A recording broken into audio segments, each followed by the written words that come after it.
கிருஷ்ணகிரி மாவட்டத்தில் கல்வி விடுதி பணியாளர் சங்கத்தின் சார்பாக மாநில சங்கம் மற்றும் மாவட்ட பொதுக்குழுவும் இன்றைய தேதியில் நிறைவேற்றப்பட்ட தீர்மானங்கள்.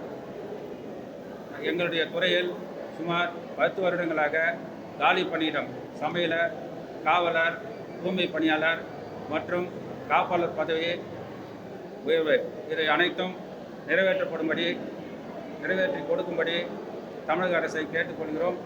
மேலும் இதே போன்று தமிழக அரசு செவி சாய்க்கவில்லை என்றால் எங்களுடைய அனைத்து உறுப்பினர்களும் சேர்ந்து நாங்கள் மே மாதம் ஒரு சிறப்பு கூட்டத்தை கூட்டி காலவரை உண்ணாவிரதம் இருப்போம் என இந்த தீர்மானத்தின் அடிப்படையில் கேட்டுக்கொள்கிறோம்.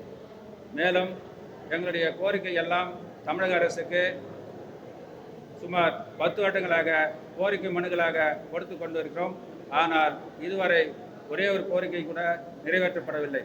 ஆகவே தயவுசெய்து எங்களுடைய கோரிக்கைகளை தமிழக முதலமைச்சர் மற்றும் எங்களுடைய துறை அமைச்சர் மற்றும் எங்களுடைய செயலாளர் அனைவரும் அறிந்து எங்களுடைய கோரிக்கைகளை கனிவோடு பரிசீலனை செய்து நிறைவேற்றி கொடுக்கும்படி உங்களை தாழ்வோடு கேட்டுக்கொள்கிறேன். நன்றி, வணக்கம். மாரிமுத்து, மாநில தலைவர், கல்வி விடுதி பணியாளர் சங்கம், திருவள்ளூர் மாவட்டம். நீண்ட நாட்களாக காலி பணியிடத்தை நிரப்பும்படி கேட்டுக்கொள்கிறோம்.